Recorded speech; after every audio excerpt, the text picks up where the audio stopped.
Hi, today's review is on the Hollows series by Kim Harrison, or I think you can refer to it as the Rachel Morgan series.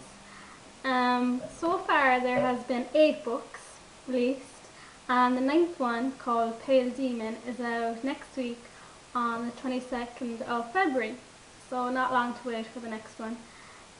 So overall there's 9 books, and the author also did some short stories and some anthologies, and I think some free ones as well if you go to her website. So The Hollows is mainly about Rachel Morgan, who is a witch, and she worked for this kind of supernatural company which she hated. She kind of did like investigating and catching bad guys and things like that, but she hates her boss, so she decides she wants to get out of it. So she manages to leave and she sets up her own company, but she sets it up with 2 friends, Ivy, who is a vampire, and Jenks, who is a pixie. He he's They're not like the typical pixies you'd imagine, but there's plenty of other supernatural creatures in this series. So there's like werewolves and elves and fairies, and it's a very kind of fantastical, I think that's the word, fantastical world. And I think the author created kind of an original premise for the series. Overall, I think it's a fairly good series, especially the first 4 books. They're really good, and then unfortunately they go kind of downhill a little bit after that.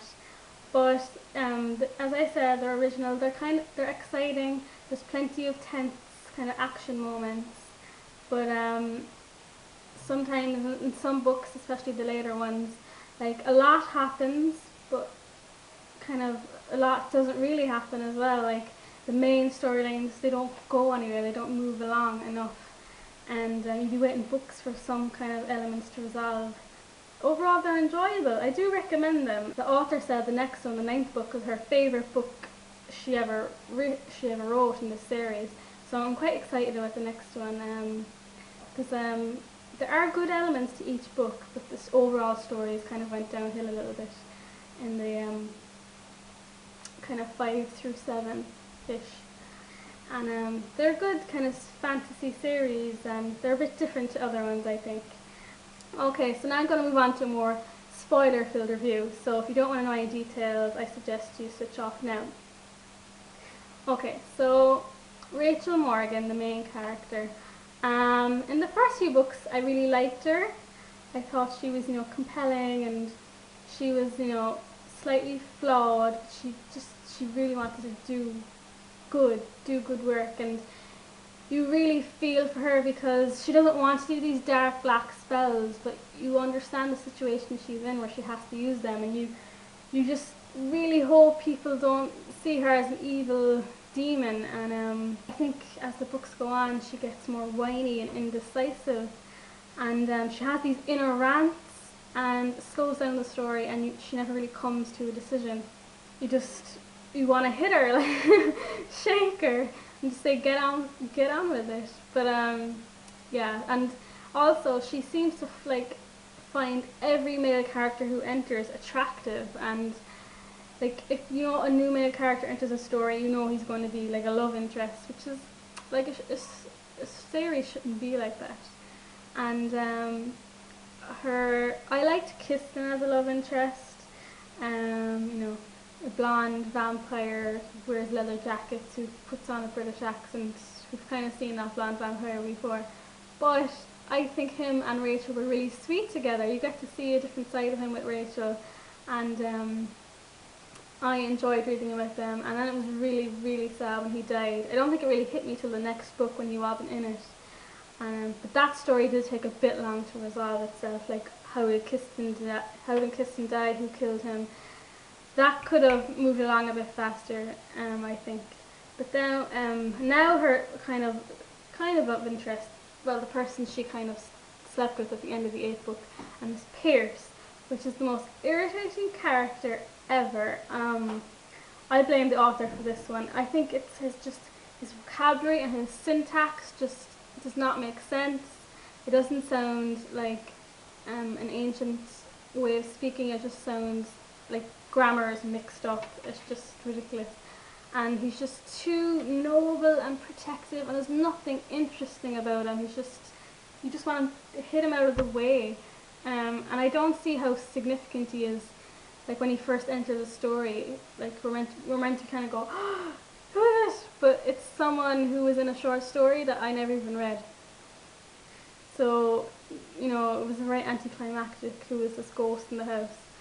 The only thing that can redeem this Pierce character is if he turns out to be bad, which I doubt the author's going to do. But if it turns out he just wants to kill Rachel or impregnate her or do something, then I won't really hate him as much, and he won't be a love interest for Rachel.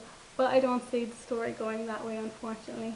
I really like Trent and Al kind of more as love interests, because I suppose I like couples who start out kind of hating each other and gradually start to kind of like each other and then fall for each other. And I'm kind of hoping this happens with Trent, especially in the next book, since there's like a road trip with them.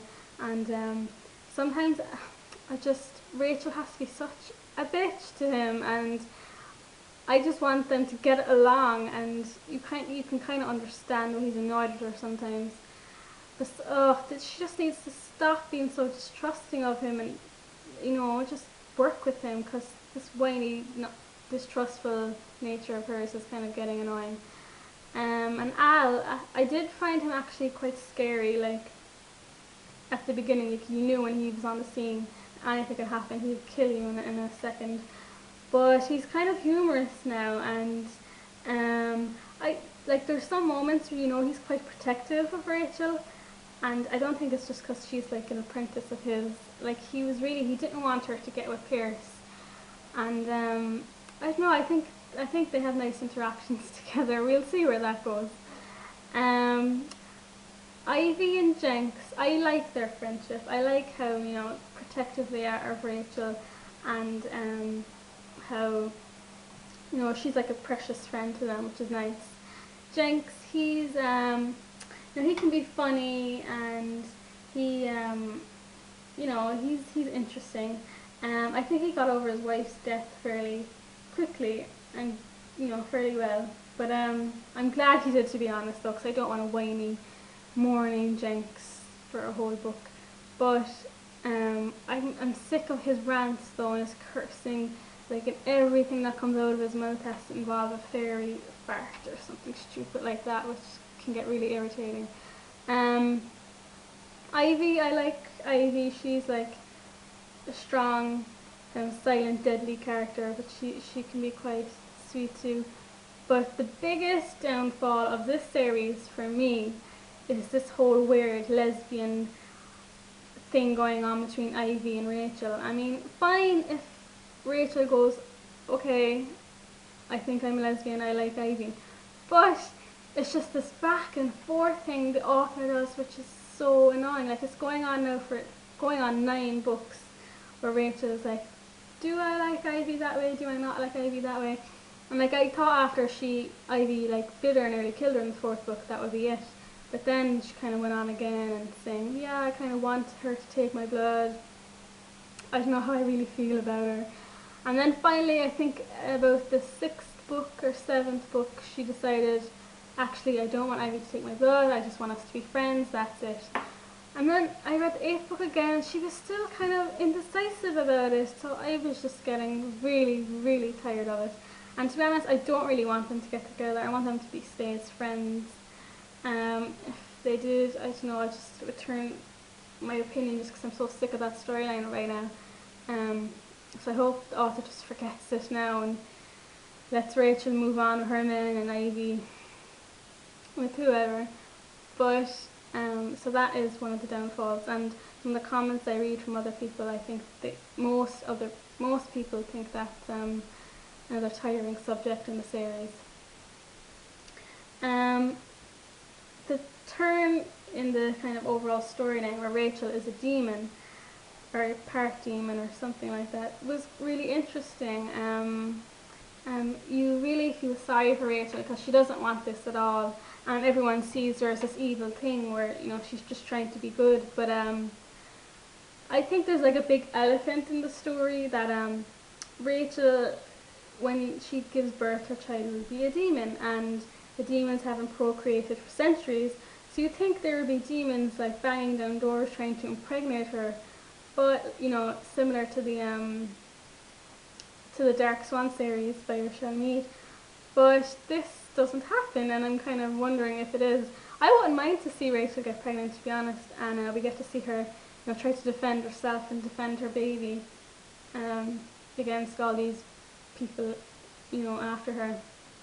And it'd be nice to see how her friends treat her.